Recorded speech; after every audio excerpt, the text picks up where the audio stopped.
Un fuerte abrazo a todos quienes nos sintonizan a esta hora a través de la señal de Saracay TV en la provincia de Santo Domingo. En este día, amigos, queremos contarles que hemos invitado al doctor Hernán Reyes Aguinaga, vocal del Consejo de Regulación de la Comunicación e Información, con quien vamos a analizar sobre el informe emitido por la ONG Human Rights Watch. Les invitamos a que nos acompañen. Bienvenidos.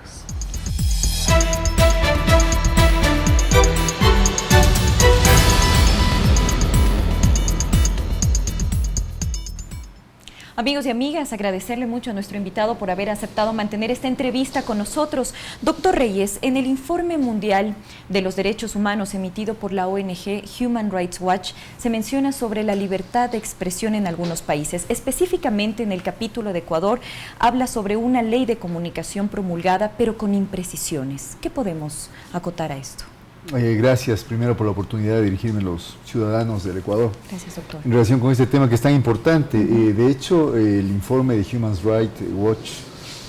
no es el primero, el informe actual. Ha sido, yo diría, el último de una serie de informes que han sido de alguna manera dirigidos hacia deslegitimar procesos de cambio que se están dando no solo en Ecuador, en varios países de América Latina. Tanto así que en informes anteriores, desde la propia puesta en vigencia de la Ley de Comunicación, esta institución que supuestamente vela por derechos humanos, de una manera parcializada, de una manera poco independiente, de una manera además, diría yo, política, lo que ha hecho es poner en cuestionamiento o poner en duda un marco normativo que en el caso de la Ley Orgánica de Comunicación, en el caso del Ecuador, básicamente pretende tres cosas. Por un lado,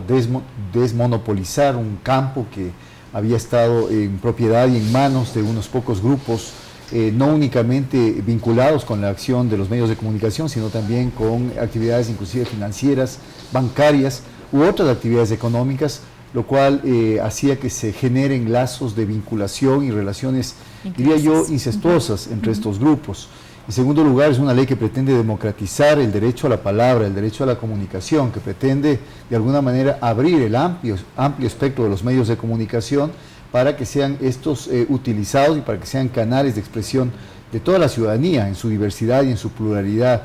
Y tercero, es una ley de comunicación que pretende modificar sustancialmente el uso del espectro radioeléctrico, tanto así que en concordancia con otros países latinoamericanos, lo que pretende hacer, lo que busca hacer es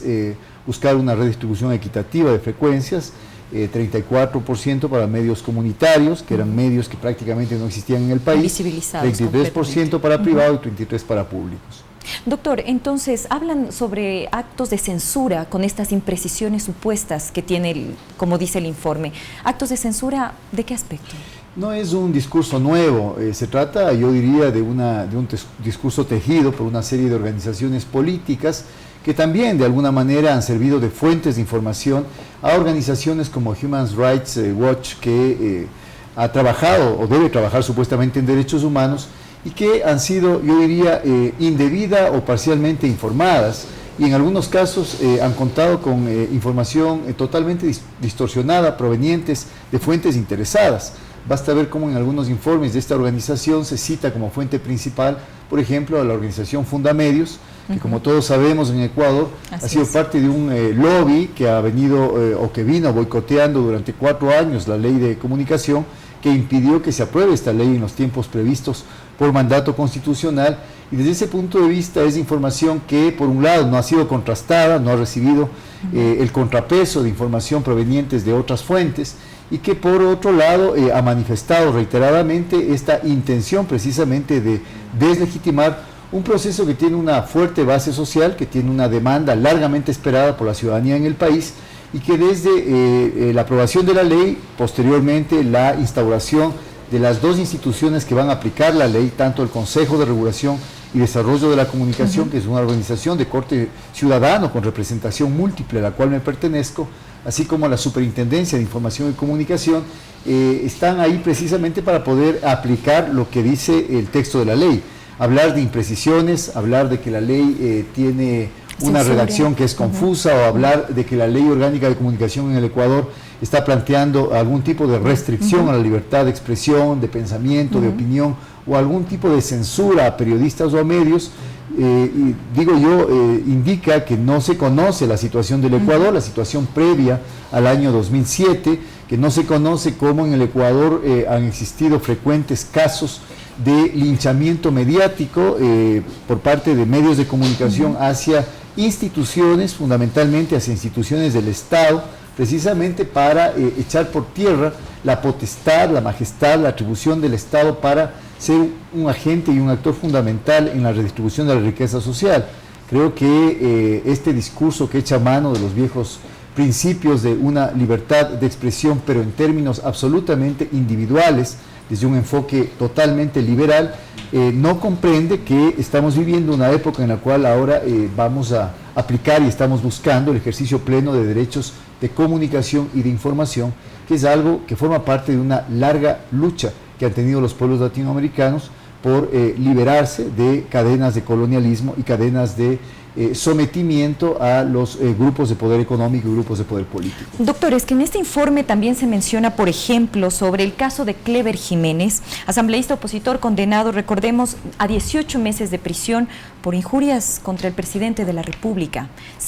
Toman de referencia este caso. Bueno, pongamos más bien en términos genéricos que la Ley Orgánica de Comunicación es una ley que lo que pretende es el respeto a la reputación, a la honra, a la dignidad, al buen nombre de las personas. Frecuentemente en un país como el nuestro, como el Ecuador, se ha mancillado el buen nombre de las personas por parte de quienes han tenido en sus manos los recursos y el poder para hacerlo.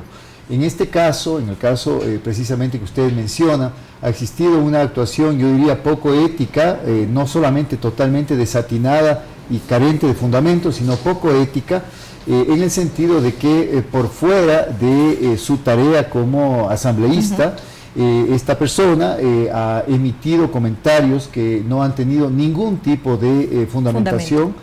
comentarios, yo diría, totalmente impropios y comentarios que efectivamente lesionan la majestad del poder, la dignidad del poder. Majestad, digo, en términos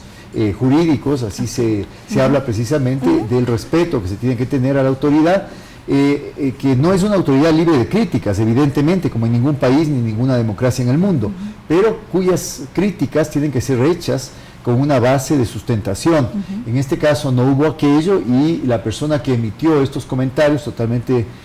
no fundamentados tuvo que ser sancionada, ha tenido que ser sancionada, pero es algo que sucede en Ecuador y en cualquier democracia que se precie de ser democrática, un régimen democrático que implica también el respeto al buen nombre y a la dignidad de las personas. Doctor Reyes, ¿se conoce cómo se financia esta ONG, Human Rights Watch? Bueno, hay una serie de organizaciones, no querría referirme expresamente al campo, a la situación de Human Rights Watch, sino de una serie de organizaciones de defensa de derechos, no solamente derechos humanos en general, también derechos o supuestamente los derechos de los periodistas o de otros grupos que responden más bien, diría yo, a mecanismos de presión política que son, por un lado, yo diría, reciben financiamiento de organizaciones muy conocidas a nivel mundial por su posición de derechas en el sentido de que son organismos que defienden a ultranza un solo tipo de democracia, la democracia que se practica en Estados Unidos, incluyendo la defensa de muchas de las falencias y de fallas que en esa democracia se suscitan. En esa democracia, que a mí particularmente me parece que es una democracia que tiene errores y tiene a ratos inclusive visos de muy poca representatividad, organismos como estos, financiados por organizaciones o acompañando el discurso de organizaciones como Freedom House u otro tipo de organizaciones que defienden, por ejemplo, supuestamente la tarea de los periodistas a nivel mundial, lo que hacen de alguna manera es deslegitimar procesos de cambio que se están viviendo en países latinoamericanos, la búsqueda de un camino hacia la construcción de una democracia o de democracias que sean no solamente representativas, sino democracias genuinamente deliberativas, democracias que sean cada vez más participativas y que no sean democracias simplemente formales. Y desde ese punto de vista, más allá de buscar nexos financieros con organizaciones muy vinculadas al gobierno y al Departamento de Estado norteamericano, yo creo que habría que buscar en el discurso de estas organizaciones, supuestamente defensoras de derechos humanos, la difusión de una serie de valores, de una serie de ideas, yo diría de una serie de ideologías que acompañan precisamente a este intento de países como Estados Unidos de imponer su pensamiento como único, como dominante, a nivel inclusive de lo que debería ser el campo de la comunicación, de lo que debería ser el campo de la información a nivel mundial, como lo ha venido haciendo lamentablemente de manera exitosa, desde que hacia los años 80 el informe McBride, que planteaba un nuevo orden informativo mundial, lamentablemente fue dejado de lado, fue distorsionado la búsqueda de lo que se planteaba en aquel informe famoso, y quedamos, llamémosle así, con una deuda enorme, quedaron los estados inclusive con una deuda enorme con sus ciudadanos, porque los sistemas de comunicación, los sistemas mediáticos que imperaban al interno de cada país, más bien privilegiaban los intereses particulares, los intereses corporativos, antes que la defensa de los derechos ciudadanos a la información y a la comunicación. Entonces, seguir construyendo y fortaleciendo esa democracia, como usted dice, participativa, que la estamos viviendo ahora. Doctor Reyes, nos quedamos con muchas preguntas, pero muchísimas gracias por ese tiempo que nos ha brindado el doctor Hernán Reyes Aguinaga, vocal del Consejo de Regulación de la Comunicación e Información, acompañándonos en este día a nosotros. Amigos, un placer haber estado con todos ustedes. Hasta una próxima oportunidad.